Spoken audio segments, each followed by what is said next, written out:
Please welcome me in joining Greg, in welcoming Greg back to York. Thank you.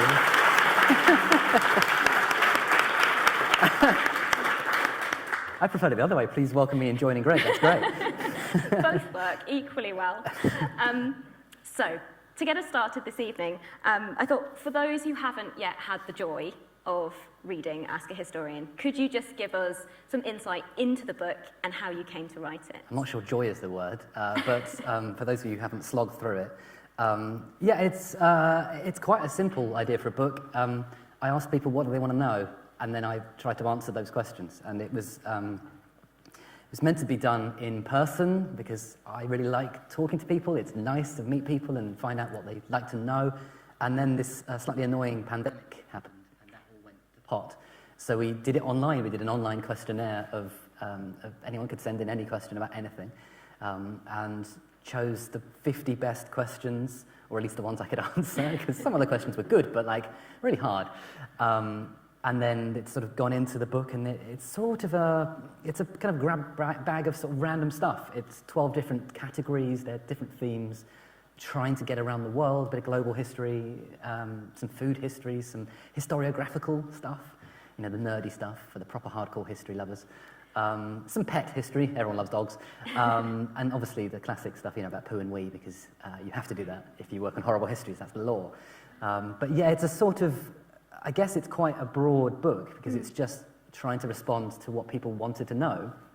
And some of the questions are fantastically good and difficult and really, really put me through my paces. And some of them are quite easy, and I could sort of go, I know this one, good. Do that in an afternoon.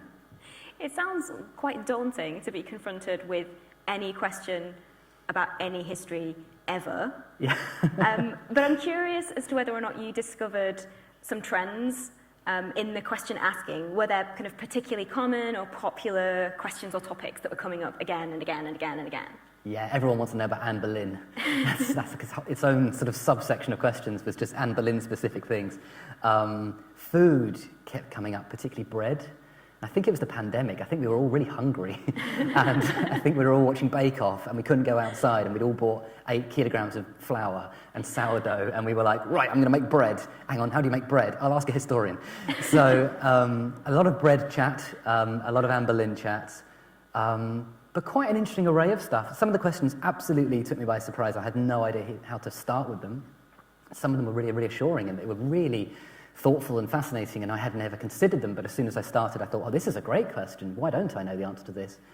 And then some of them are, you know, just stuff that I had once asked when I was about 14, probably. A couple of questions in the book are things I literally had asked a historian when I was a much younger man. So actually, it was quite nice to then answer something I had once myself asked as well. Well, I feel as though we should invite members of the audience to test you by asking you some random questions it's a terrifying at the end game. of the session. Yeah, I feel as though you've invited us in to your encyclopedic knowledge now. No. So how many questions did you get, and then how did you choose what to go with? We got about 700.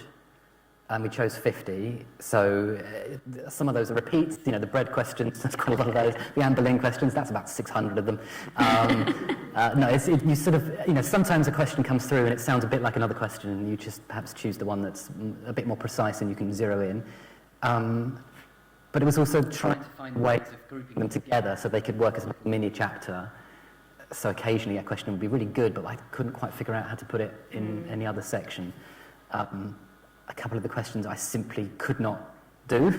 And really, you know, someone asked me, has anyone ever painted a road tunnel on the side of a mountain and convinced someone to drive into it? Which is an amazing question. That is in here? Yes, I mean, it's in the introduction. I could only surmise that Roadrunner had asked that question. But I think that one was, you know, really hard to answer. I sort of looked into early Hollywood history to see if Cecil B. DeMille had ever built a set in the middle of the desert and left it there and someone had driven into it. But stumbling on that research led me to another thing that was really interesting, which is an acacia tree that was the most isolated tree in the world. And it was in the middle of the desert in Africa. I can't remember exactly which country. But it was this lonesome tree that had stood there forever in the middle of a barren wasteland. And it was destroyed in the 1970s by a drunk driver who hit the only tree in 200 miles. Oh. And it's a sort of tragedy. It's called the Tree of Tenerari, and it just was sort of immediately flattened by this guy. And you kind of go, what are the chances of hitting that one tree? So the question about the kind of the mountain plank actually led me to quite a nice little story that I'd never come across before. Yeah, it sounds as though you might have identified some favourite questions in the course of the research that you did. Do you have a favourite? And if you do, would you mind reading us a section of your favourite answer? My favourite ones are the ones that are where I get to rant, obviously, where I get to sort of, go, right, everyone's wrong and I'm right. But obviously, I'm a historian who loves comedy. I work in Horrible Histories and You're Dead to Me, but even before I did that, I wrote my master's thesis here at York on Monty Python's Holy Grail. So I've always loved comedy, even as an academic, and I was going to do my PhD in medieval satirical comedy. I couldn't afford it. So for me, jokes and humour as a thing to study is fascinating. I love finding out what people in the past laughed at and whether it still works. So I'm going to experiment on you. I'm going to read you some Roman jokes and see if you laugh. So, forgive me, I've got a little bit of lead up into it, so you just sort of get a bit of context. The question was, what's the first ever joke book? So not what's the earliest joke. The earliest ever joke is a Bronze Age joke, and it's about farts. So it's back from ancient Sumeria, back in the Bronze Age, and it's someone farting in their husband's lap. So the first ever gag is a fart gag, which I'm very pleased on. But this is a section about an ancient Greco-Roman book. Okay, so the ancient Greeks loved jokes, and the funniest of their playwrights was Aristophanes. His wildly inventive surrealism and utterly filthy fart jokes were huge hits in his lifetime. He's been performed ever since, although much of it sanitized by modern translators. In fact, if you see a translation of it, they're usually a bit too nice and clean. They're really filthy. If his plays were an absolute riot of belching and botty burps, Aristophanes didn't have a collection of brilliant one-liners. If you'd like to know more about ancient comedy, I recommend Mary Beard's book, Laughter in Ancient Rome. But I'm going to jump past the plays, poems and pottery and get us straight into the actual joke books, which brings us to the 60.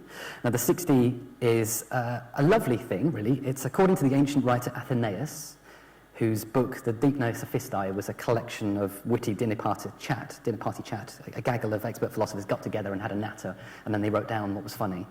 And this was really loved by the mighty king of Macedon, Philip II. He was a big comedy nerd, like me, who learned that the funniest jokes were to be heard at the 60 Club, which met regularly at the shrine of Heracles in an outdoor space called Kynosarges, just outside Athens.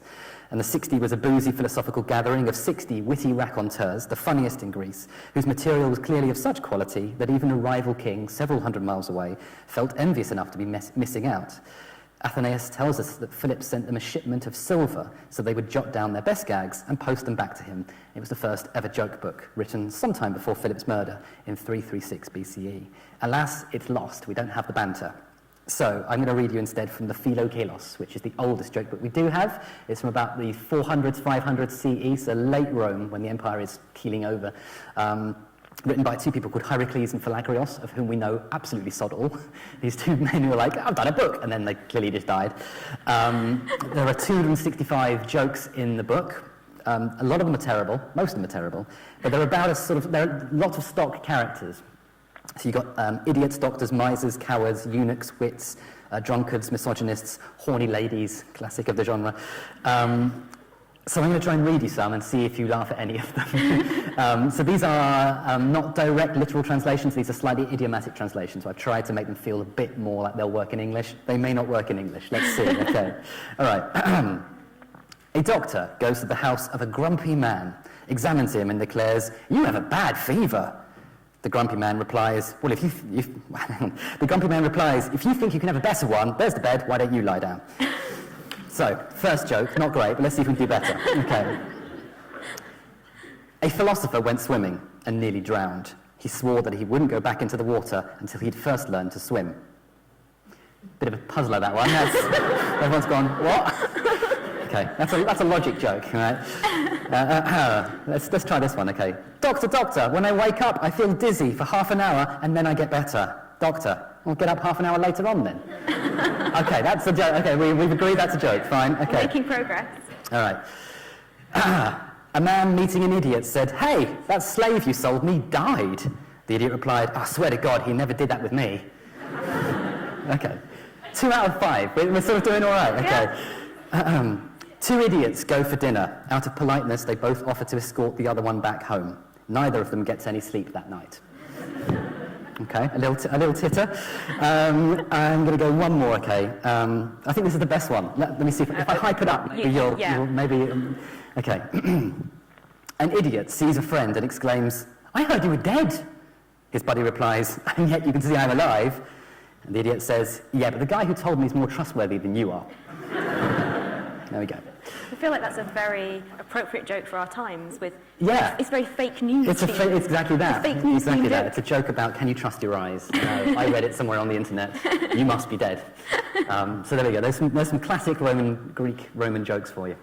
Well, I think we did get a pretty good ratio of laughs to jokes. I think it picked up. Maybe you're pitying me. Perhaps this is just a sort of general, like, oh, he's trying his best. Yeah. Okay. I mean, there's an enormous breadth and diversity of questions that you tackle in the book. So from who invented maths to were there any particularly famous or funny trees, to how do you know a Stone Age tool is a tool and not just a rock? Yes. That was one of my favourites because that's a question that I have often asked myself. Well, that's the question that I had asked when I was 12. And then I came to York and studied archaeology and history, and the first thing I asked an archaeology professor was like, how do you know if it's a Stone Age hand axe and not just a lump of rock? And they were like, well, we do know, but actually it is quite technical. So I actually had to ask an archaeologist to help me write that answer. So Dr. Becky Ragg-Sykes, who's a brilliant Neanderthal expert and has written a fantastic book called Kindred, which is a beautiful, brilliant, fascinating book. She helped me write that one because I wasn't very good at that. Well, what I was going to ask is about your research process. So you say you sort of talked to other experts, but how do you go about researching such diverse history? It's partially a kind of, I guess I've been doing this long enough that I sort of know where to start with most subjects. I usually can go to an expert quite quickly because of my contacts through the podcasts and various bits and bobs. I usually know where to start with, like, hey, what should I read on this subject? My friend Henry helped me research this book as well because he lost his job and the pandemic happened, and it was like, oh, that's a good, we could double up and just sort of help each other out. So that was really nice. And he's brilliant. He works on Horrible Histories with me. So we've sort of tag teaming the research, and then I was sort of also asking help sometimes from historians and archaeologists and saying, is this legit? Because I'd find the thing, and you go, that sounds dubious. And you show it to a scholar, and they'd be like, no, that's bullshit. Yeah, okay, not that then. But sometimes actually it would be true, and the scholar would say, yes, that's absolutely true. So it's a lot of reading, it's a lot of research, it's sort of 15 years of sort of knowing where to start, and then it's double-checking, confirming with experts. You know, at the back of the book is all the long name of all the experts who checked manuscript and went, yes, you can have that. So it's a bit of everything, but Horrible Histories is the same. Well, my next question was going to be, did you find anything from this book, and you immediately thought, we should do a Horrible History sketch about that? Oh, absolutely, immediately. So one of the medical cures from history that I could not believe was a good idea, but apparently is a good idea. The ancient Romans, to treat anal incontinence or a sort of prolapsed rectum, a bottom that's no longer working, would zap it with an electric eel. And I was like, that's nonsense, come on, that wouldn't work. And then I found a medical journal saying in 2017, scientists have been experimenting with using electroshock therapy to strengthen the muscles in the rectal sort of part of the body, and it works, and it's called Aries, I think it is, and the Romans were absolutely spot on. You really do.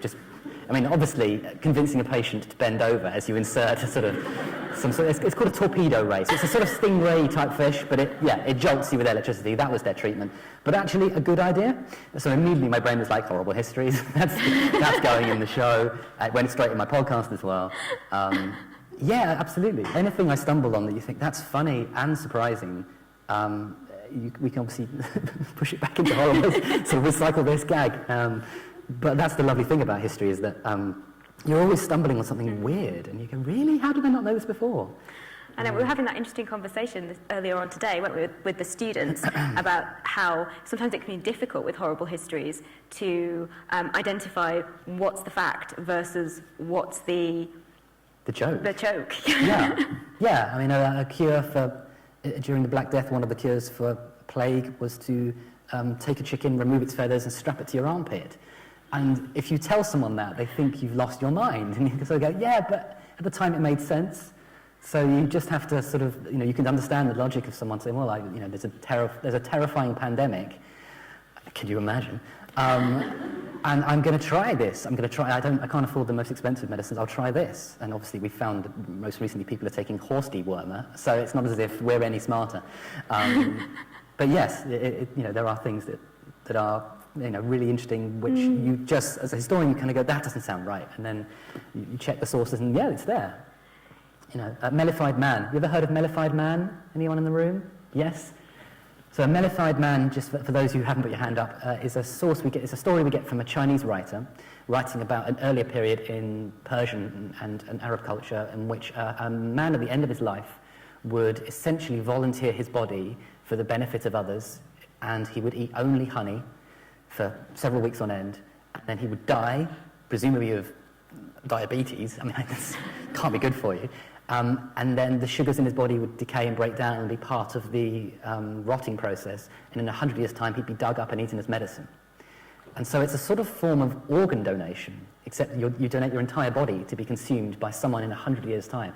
And that's a tremendously compassionate, kind, progressive, forward-thinking thing to do, to say, I'm dying, I will turn myself into medicine so that in a century's time, someone else will eat me. And we don't know if that's entirely true, because the source is, through a Chinese writer called Li Shizhen, I think. But what an amazing thing to do. So, and that gets you into medical cannibalism, which is a huge thing, particularly in the 17th century. And people would make marmalade from human bones and bone marrow, and they call it marmalade. And they'd eat chocolate and skull combined, which is, I'm not sure, you can get that in a Yorkie bar these days, but... and Charles II would eat mummy dust, which is the dust of an Egyptian mummy, and all these things. It was sort of par for the course. So there are things in the past that sort of made sense to people, to us are terrifying and bewildering, but there was a logic at play, and sometimes you can laugh at the past, and sometimes you can go, yeah, that makes sense. Yeah, I think... A bit. Yeah. I can see you trying not to agree too hard. Yeah. Not really, Greg, but maybe. Yeah, I'll think about it. Okay, all right, thank you. So, I mean, it's clear that some of the topics that you cover in the book, and this is true of Horrible Histories and your other work as well, some of those topics really readily lend themselves to making a joke. Yeah. But some topics don't. Yeah. So in the book, for example, you answer a question about the experiences of people who migrated to Britain on the Windrush and following migrations. And those can be quite sensitive, they can be quite contested topics, and they're also very much within living memory. So how do you walk the path between humour and seriousness in those instances? Absolutely. And the reason those histories matter is because they're still so current, right? So the Windrush Generation is a phrase we tend to use for those who came to the UK between, I think it's 1948 and 1972, off the top of my head, something like that. Not just from the Caribbean, not just African Caribbean migrants, but also people from East Asia, from Uganda. And they were failed by our government. These are citizens of the United Kingdom who have often been deported, and some of them have died in foreign countries because they got sent home, but that wasn't their home. Their home is here, and our government did that to them. So it's not even really a history. It is current affairs. It's still happening. There are people still waiting to get their rights back that was stripped from them illegally, as it turns out. So when you write that history, that's a history of pain and suffering and sadness and anger and injustice, and there's no room for jokes, and I'm not going to do any jokes about that because why would I? That's a horrible thing. But it's important. So, yeah, that was a subject that I really wanted to do, and when someone asked me, I thought, good, yes, we'll put this in the book, but that's not a funny section, of course not. And it's about, the racism that people faced, the Notting Hill riots, the stabbings in Nottingham, the police brutality, the rent that they were charged in the slums, the fact that, the Notting Hill Carnival was a response to a lot of this racism and is a sort of joyous expression of, here we are. But that particular answer, there's no jokes, and it's not really a time and a place for it. So yeah, the book is broadly funny, but from time to time, you just it's not right to do jokes, and I'm certainly not funny enough to pull off jokes about that sort of thing. So I can do bum jokes about eels going into orifices, sure, but I think it's important as a public historian. I don't want to only do humour, and I don't want to only do history that I can laugh at. I think it's important that when we get to something difficult and painful, change tone, try and be respectful, try and consult with experts, try and get it right, leave it there and say, okay, that matters, that's important, okay, now moving on, and now let's talk about bread, or painting the side of a mountain and trying to cause a road traffic accident. But yeah, there are some sections of the book, the history of Africa. Someone asked me about the borders of modern Africa. There are 54 nations in Africa. Of those 54 nations, only 2 were not colonized by European powers, and even that is not quite true, because Liberia was founded as an American colony for repatriated enslaved people from the USA, and Ethiopia was invaded 3 times by Italy. So every single African nation was affected by colonialism and affected, the borders. But at the same time, the classic story of the Berlin Conference in 1884 is also a bit of a myth. So that answer I actually got wrong. I wrote an answer, I sent it to an expert, and the expert said, no, you've got this wrong. So that expert very kindly helped me rewrite it, which I was very grateful for. And that also is really interesting, because as I'm a historian, I'm doing my best, but I got it absolutely wrong and would not have known had I not checked with an expert. So that's the sort of the slight risk of trying to be a generalist who does a bit of everything, and I try really hard to make sure that I'm not just sort of publishing stuff that's absolute nonsense. Stressful. Stressful, I imagine. It also reminds me of the definition, the working definition that we have, or that I use, for public history itself, which is from Raphael Samuel, and talks about public history as a social form of knowledge, the work in any given instance of 1,000 different hands. And so I think that comes across really well in the book, that while it is your voice, it is a collaboration with many different people and many different forms of expertise.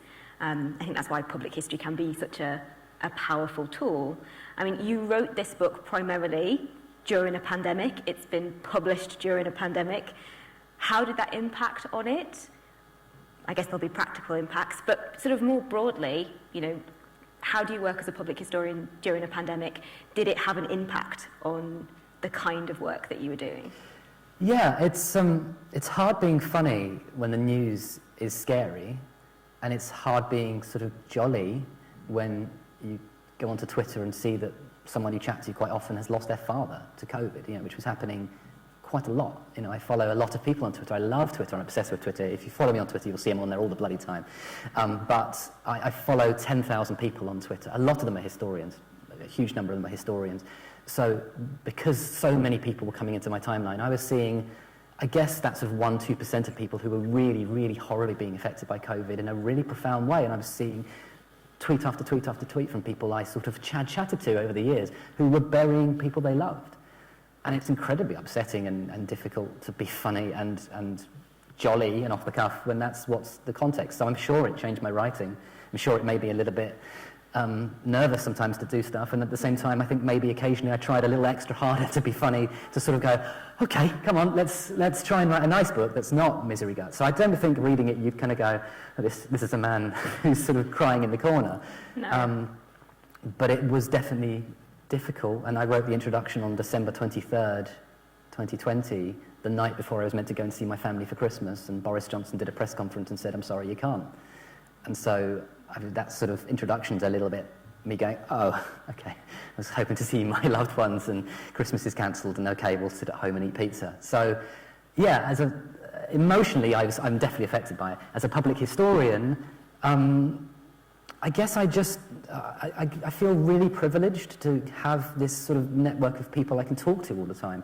I didn't feel lonely. I felt Twitter and technology was keeping me connected to people, and I could see historians, I could see listeners to my podcasts, I could see people who watch Horrible Histories and people listening to my children's podcast, all sort of chatting back, and I could chat to them and we could send each other emails and do Zoom calls, and that was really, really lovely, and it kept me kind of going and gave me some energy, because it was really nice to feel part of a big community of people.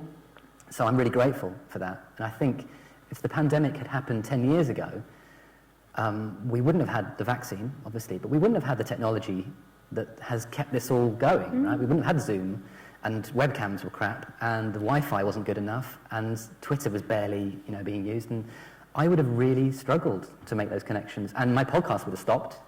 So, there's no way to do it in a studio safely. So, the pandemic was awful, it was terrible, but in some small way, we were slightly, fortuitous a little bit that it arrived now when we could just about cope with it, as horrible as it's been.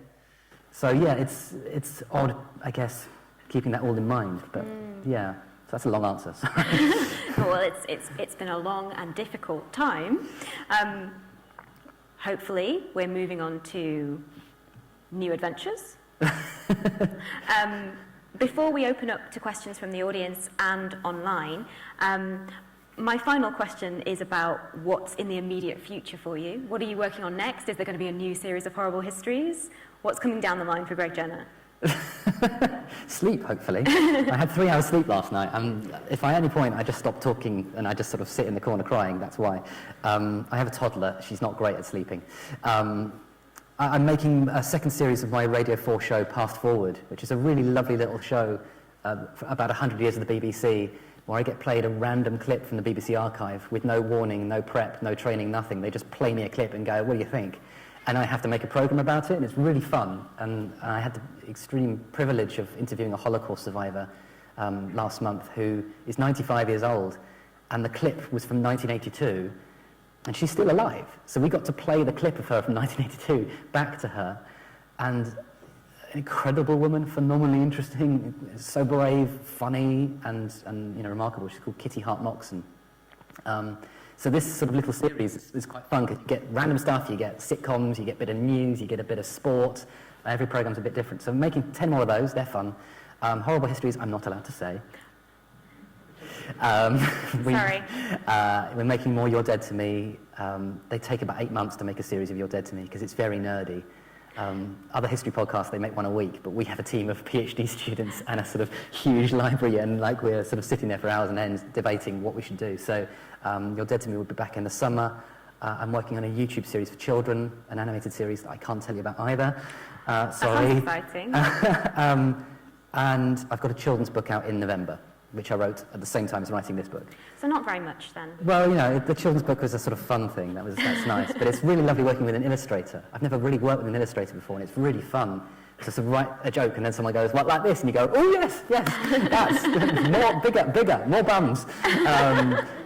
So that'll be out in November, and that's called You Are History, and it's all about the history of daily life for a child. All the things they might use, 50 objects they might use on a daily basis, and where they come from.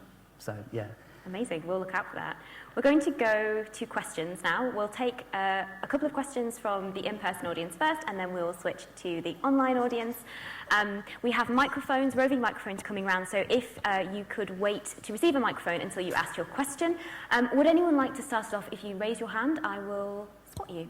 We have a gentleman just here on the right. Thanks.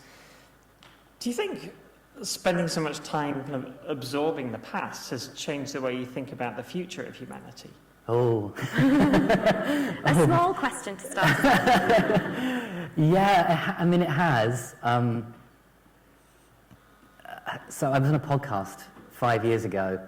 It's a comedy podcast. It's very sort of funny and raucous. It's called Do the Right Thing, and they have a sort of, it's comedians, and they get asked questions by the audience, and then they get an expert on, and they wheeled me on, and they just sort of flippantly said, what's next, Greg? And I said, pandemic.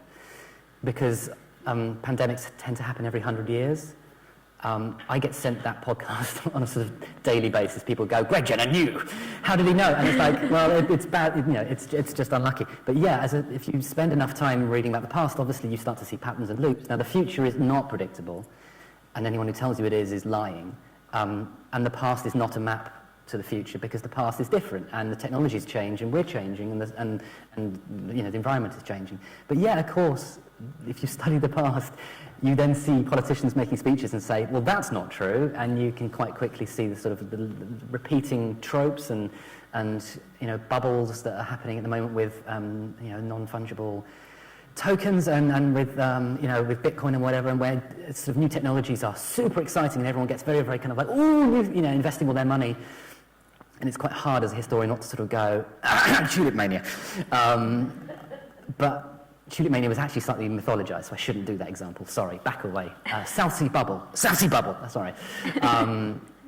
So yes, I am a little bit of a Cassandra. I'm a little bit of a doom mongerer.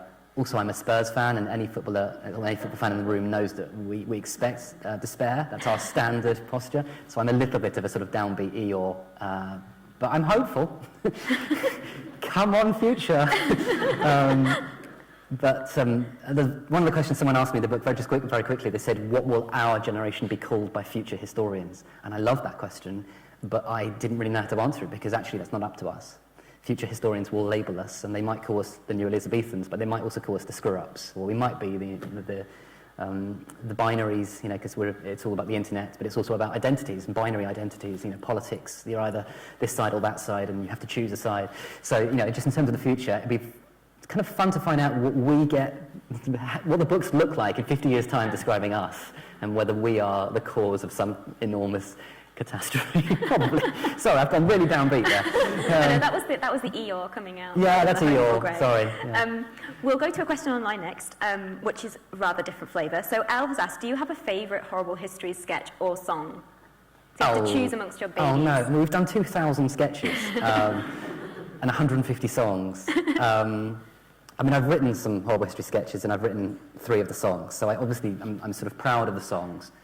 And writing a song for Rowan Atkinson was a sort of weirdly amazing day at the office, because I sort of grew up on Blackadder. And so watching him sing an Elvis parody dressed as Henry VIII that I had written, called A Little More Reformation, A Little Less Monasteries, it's a kind of one of those days where you're like, is this my job now?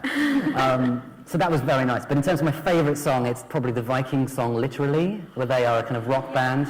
I'm a heavy metal fan, and that was one of the songs I sort of helped. I was in the room when we were kind of pitching it, and we realised it'd be very funny to just take 1980s hard rock cliches and then add the word literally at the end of them. So, and we'll paint the town red, literally. And then when they filmed it on a beach in this beautiful sunset, and it was the most amazing rock video, and it's like, yes, it's like a Bon Jovi classic. It's really good. So that's my karaoke song. If you ever get me in a karaoke booth, that would be my song. So, yeah, literally. It's a shame we didn't know that in advance, and we could have whipped out a microphone. No, right you don't want to hear it. Everyone could have joined in. You don't want to in. hear it. Everyone at home and also here in the audience. Do we have another question here in the audience? Oh, we have lots of questions now. Okay. We'll go first to the lady on the end with the plait, and then to the gentleman at the front. A microphone is on its way. Thank you. I was wondering what the process is for determining your subjects for You're Dead to Me. About 9 months of arguing, of me and my co-writer Emma going, what about this? What about that? What about this? I've read this. Oh, this is interesting. I've just bought a book. It's really interesting. What about this? This guy's good. Have you seen this? There was a program about this last week. We shouldn't do it. It's that for about 9 months. That's me being flippant. The truth is we get 15 episodes, and I try and split it into 3 ancient, 3 medieval, 3 early modern, 3 social history. That's sort of broadly it, but at the same time, I'm also trying to make sure you're doing global history. So I want to do an African episode, I want to do a Chinese episode, I want to do an episode that's probably about America. We definitely want to do a black history episode. We want to do an episode that's sort of quite surprising. History of high heel shoes. Who saw that coming? So it's always about sort of that sort of spread, making sure that you're covering something a bit different each week. And then it's about who are the really amazing historians we love working with, who are the great historians we haven't yet worked with, who might be really funny and great and haven't had an opportunity to do radio, but this could be a perfect window for them. Is there an anniversary coming up? Is there some big moment that we should be covering? There's a lot of 9 months of arguing, basically, that goes into this. So we have a shortlist at the moment for Series 5, and the shortlist is 97 subjects. And I added 4 more last night, because I was like, well, actually, we could do the Ottomans. So it's really, really hard, because you only get 15, and actually, you can so easily fill 15 episodes just on philosophers who had good hats. Like, there's just so, you can just do Nietzsche and Wittgenstein, that's easy. Or you can just do, kings. You can just do 15 kings, no problem. So actually 15 fills up so fast. And you're also trying to make sure you do some Irish history, some Scottish history, some Welsh history too, because, the BBC is meant to represent everyone in the British Isles, and obviously we've got lots of listeners in Ireland, we get loads of listeners in New Zealand and Canada and Australia, and it'd be nice to do something about their histories. So I'm always feeling like I'm not covering everything I should.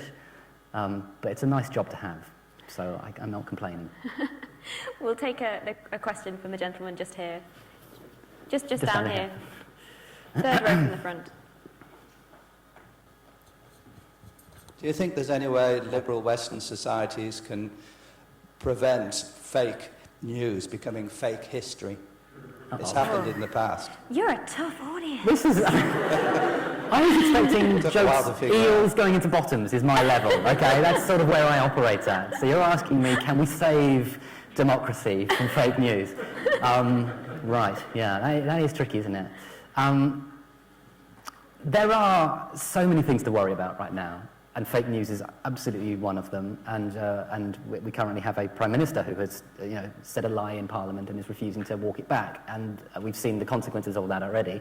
And we've had a president in the USA who had sort of just traded in lies to the point that there was a journalist counting them and got up to 12,000, which is a ludicrous number of lies from a president. And there are various sort of despairing answers to this, and there are various sort of techno-evangelist answers. You can use technology to try and capture and ensnare bad arguments and bad ideas. I interviewed, in Pass Forward, this Radio 4 show, I interviewed someone who's built technology that apprehends racist and vile comments being sent to footballers. So it's artificial intelligence. It gets there ahead of them being seen by the footballer. So a footballer misses a penalty, people start sending them homophobic abuse or racist abuse or whatever, the AI intercepts it, catches it, spots it, blocks it, reports it to the police. That's a piece of technology which I suppose you could turn in a different direction, but then you have questions about freedom of speech and about the polarity of ideas and who has authority to determine what is true and what is reliable. And we saw during COVID that there were debates amongst scientists about wearing masks and about vaccine safety, and it's really hard. And I think we have encountered a kind of incredible moment where the internet that was meant to offer us limitless opportunity to educate ourselves and connect ourselves to everyone else has also allowed us the possibility to silo ourselves into smaller little pockets of rage and hatred, or of joy and collectivity. We can get together as friends and support each other, or we can go over here and be horrible. But also it means that the tiny isolations that normally happen in society can be cohered into something bigger and more threatening. And so people who protest about perhaps 5G, is going to cause diseases, and scientists say, no, it absolutely won't. But they can meet each other online, and they can share that, and they can form a quite powerful lobby group. So it's very hard to walk that back. It's a Pandora's box, isn't it? You can't close the box. And as a historian, all I want to do is just go, oh no! But yeah, I do think that the most important thing probably is education, and it's probably, you have to start with children, and I think it's probably media literacy, and I think it's probably giving children the tools to better understand the world they're going to grow up in, to understand what is not true on Instagram and what is not true on Facebook, and how to spot a lie, and how to find the right sources for things. So I think it's about education and training, but it might also be about just hiding in the corner until it all goes away. I don't know. So. Are you willing to take some Ask a Historian type questions from Oh no, go on then, yeah. Okay. Yeah. So Mary from the online audience asks, are there any societies or civilizations that place more importance on humour than others, or is humour universal throughout history? Oh my goodness, that's such a good question. Oh, wow. Is humour universal? Yes, I think so, I believe so. I mean, I'm not an anthropologist, I'm not a psychologist, but I think every society that I've looked at has jokes and humour. But there are specific types of humour, aren't there? I remember there was an article a few years ago saying that the Vikings are responsible for our sort of deadpan sarcasm in English culture. I'm not sure that's true, but there's a sort of bent of Old Norse sagas that have a kind of very... a lot of the jokes are kind of very low energy, and they're very sort of matter of fact, and so people would sort of say, well, he's not tall, about a kind of giant, and it's very kind of eye-rolly and very ironic, and there's a slight element of that. And then of course you've got Chaucer, which is all like filthy bum jokes and sex and rudeness and naughtiness, and then you get 18th century satire is incredibly savage, it's brutal, it's so mean. Comedy in the 18th century is mean comedy. One of the great comedians of the 18th century was a guy called Legg, who, ironically enough, lost a leg in an accident, which he used as his sort of go-to joke from there on in. But he was a brilliant impressionist, and he would do savage mockery of all the celebrities of the day. And 18th century comedy is mean, it's cruel. 19th century comedy is weird. Victorian jokes are baffling. There's a fantastic Twitter account. I was just going to say, there's a great Twitter account. There's a great Twitter account run by a historian called Dr. Bob Nicholson, who he's collated all the jokes out of Victorian newspapers, and they're so hard to understand what the punchline is meant to be. They're so like, I say, what do you call a gentleman who wears 2 hats upon his brow? Stephen. And you're like, what? What does that mean? There's so many of them that just don't make any sense. And as a historian who loves comedy, I stare at them and go, what am I missing? But that also fascinates me because I'm like, what am I missing? There's something not working here for me, which then tells you that comedy is deeply cultural, it's deeply specific, it's deeply referential, but it also works within received communication networks and techniques. And so, I mentioned this earlier in the seminar, but why did the chicken cross the road to get to the other side is a Victorian joke. But it's called an anti-joke. It's a joke that's meant to follow 4 other riddles. And the idea is that you have 4 riddles in a row that are really hard, and you're taxing your brain, and then along comes the 5th riddle, and they say, why did the chicken cross the road? And you go, I don't know, a road, is it a play on words? Is it a pun? Is it to do with the Iliad? You're sort of really kind of thinking it through, and then they go, to get to the other side, and it's an anti-joke. The idea is that you work so hard for the first 4 that the 5th one is a kind of huge disappointment. And that's fascinating. That's a Victorian trope that we also see in medieval comedy as well. There's a medieval joke that, how do you perceive a cow and a flock of sheep? With your eyes. And you're like, oh, piss off. But that's the same notion. So jokes are really fascinating. They tell us so much about societies, and I'd love to know more about jokes around the world and if there is a universal humour. My toddler laughs at slapstick. Her favourite film is my favourite film, Singing in the Rain, and when Cosmo runs up the wall and falls on his back, she giggles herself silly. And it's like, well, that's nice. That's, it's my favourite bit too. So comedy is something I'm fascinated by, and I'd love to write a book one day on the history of jokes.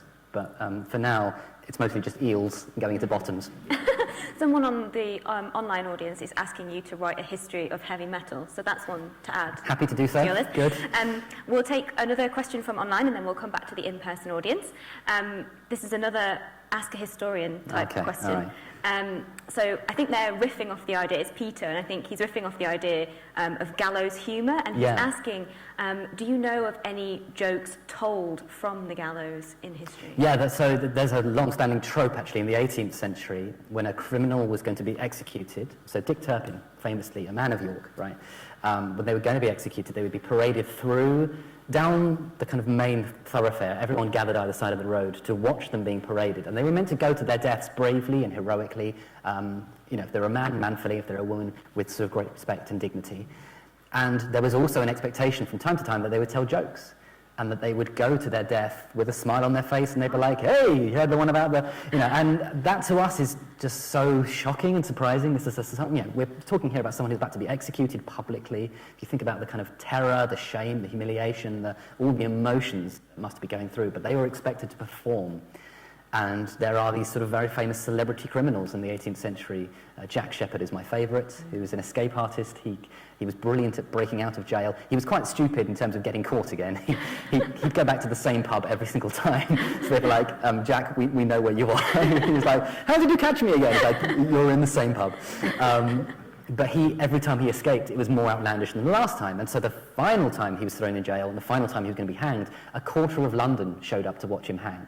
Something like 200,000 people gathered to watch a single man. This is pre-microphones, pre-sound systems. If you could think of Wembley Stadium is 85,000 people, so more than double that, all standing to watch one man be hanged. And the expectation was that he would escape. The hope was that he would get away with it. People loved him. They thought he was great. He was a celebrity. And he, from the gallows, advertised his memoir. So he sort of did a kind of celebrity like, hey, buy my book, it's great, I would sign it, but I'm quite busy. That sort of thing. So, extraordinary. Can you imagine the idea of a criminal who's going to the gallows saying, buy my latest book, get it while it's hot? I'm sure his publisher was really happy with him. Excellent marketing. Probably written by Daniel Defoe, we think. That's probably ghostwritten by Daniel Defoe. So it's, there is this thing, gallows humour is so interesting. Again, back to comedy, I know, sorry, but...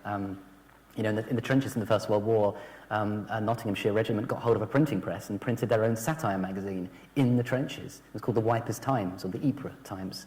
And they wrote funny sketches about, for sale, one house in no man's land, no current owners, some minor demolition, sort of a little bit of work needed in the garden, sort of shells landing and sort of barbed wire exploding.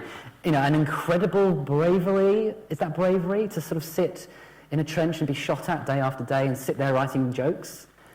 I'm not sure I could do that, but then again, I've never been put in combat. Maybe I would, and maybe that's how I'd respond, is make jokes about the terrifying situation.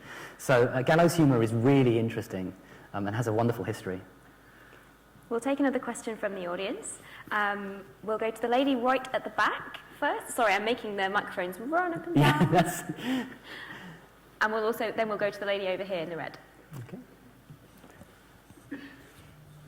As a public historian, how much do you think about colonial history? The reason I'm asking is, early on, as a non-Brit raising British kids, I used to read this really thick volume for the brats on British history, and there were 4 pages on colonialism, which really completely it took me aback. I just couldn't believe it, and that's forming the narrative of the entire nation. So, how can it be changed through public history, I suppose, and historians like you who have so much power through the media?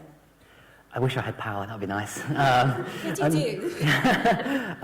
It's a really great question, and I decided in 2015 that every project I did from that point onward would involve a global history, regardless of what the project was, because I became aware of a real bias in my training and work I'd done previously to just, keep coming back to the same enjoyable stories about Europeans. And it was reading Peter Frankopan's brilliant book, The Silk Roads, which I'm sure many of you have read because it sold 3 million copies, which is incredible for a history book.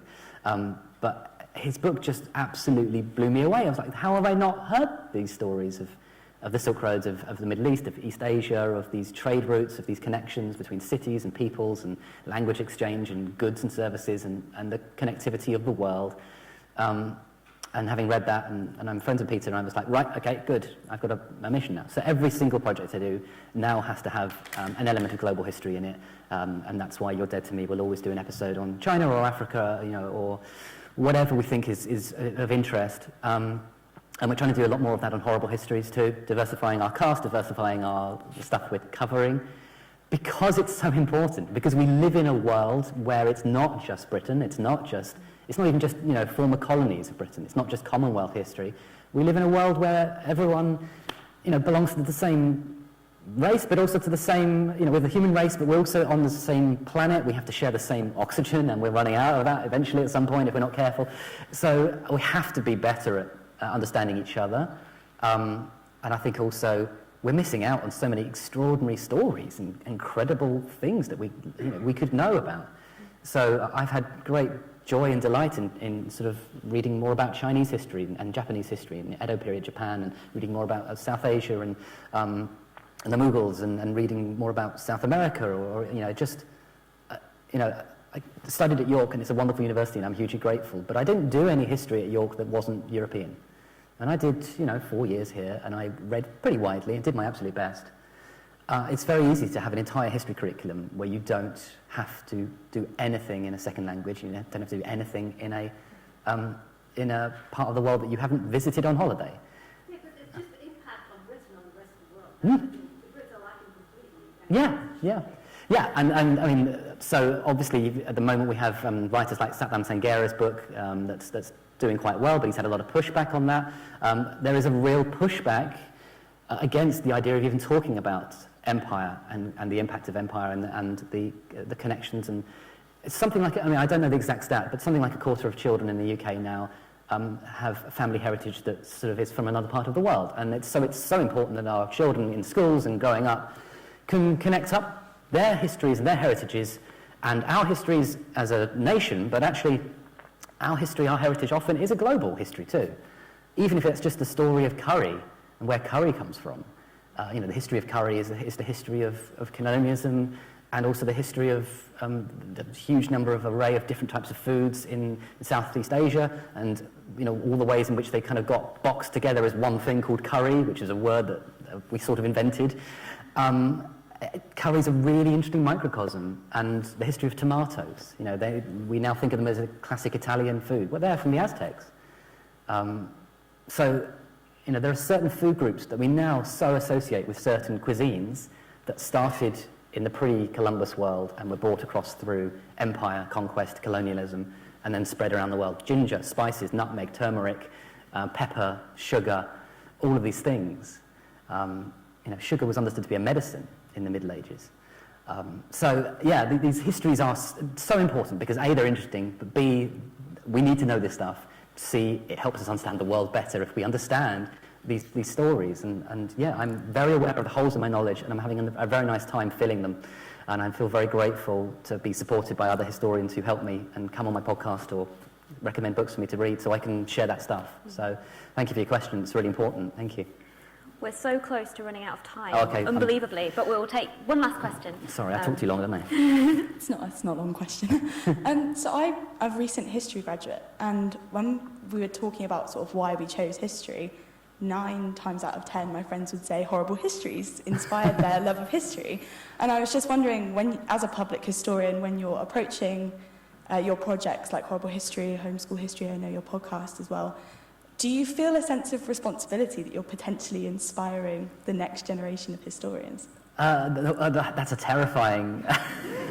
Goodness, I wouldn't trust me to open a tin of beans properly. I mean, my wife will tell you that I'm an absolute calamity in the kitchen, so frankly I shouldn't be in charge of the children of the UK's education either. But it's hard, isn't it? It's quite odd doing my job in some ways. I'm hugely grateful for it, and I feel very lucky, but I don't really think about the impact of it because actually that's really scary, and it can make you nervous and not want to touch any subject that's a little bit dangerous or tricky, and it's hard to do a joke about something if you're really worried about it. You know, and occasionally we get the stats for how many people listen to You're Dead to Me, and I have to put them to one side and go, oh, that's too many people, because actually, even just looking at all your lovely faces, that's quite a lot of people. For me, you know, you're sitting here very politely sort of nodding and being nice and whatever, but I'm aware that I'm talking at you, and you're kind of patiently, kindly sort of sitting there going, oh, this is fine, I suppose. Nothing better to do on a Tuesday. But when you start getting into the sort of hundreds of thousands or even millions of people, it becomes like a little bit weird, and I can't even conceive of what that means. So no, I try not to think about that. I try simply to think, how would I explain this to a child who sat there? And if that child there enjoys it, chances are all the other children are going to get it. That's the hope. But you know, if you get a project and it's exciting and it's interesting, you know, I enjoy doing it. I enjoy the process of making something and going, oh, good, I've explained this thing. And sometimes I'm learning as well. Actually, a lot of the time I'm learning as well. But I can't. It literally makes me like just shiver with terror. The idea that there are more than 5 people listening to this is so daunting, and it's crazy. I don't understand how people do it. So I've basically fooled myself into just imagining I'm just speaking to a small number of people. This is a lovely number of people. I'm very grateful you've all come tonight. Thank you very much. But when you sort of go on Radio 4 with a programme, you're up into the millions, and that stops making sense quite quickly. I've never met 1 million people. Like, it would take quite a long time to meet 1 million people. So it's just not a real number. I'm lying to myself. That's basically, I lie to myself, and then it's fine. Well, being a history teacher at university level, I can assure you that 9 out of 10 students are inspired to do history at university because of Horrible Histories. That's So lovely. it is a story of enormous success. I'm afraid, though, that is all we've got time for this evening. I know there were many more questions in the audience, and there are many more questions from those of you who've joined us online.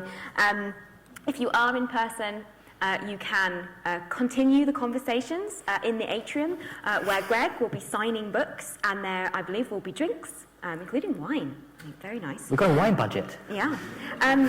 Those of you who've joined us online this evening, thank you No wine for very you. much. I'm so sorry that we can't extend You should the have come. refreshments through the camera. So it just leaves me to say thank you all, but thank you particularly to Greg, and I'm sure you will all join me in thanking him in the usual way. Thank you. Thank you. Thank you.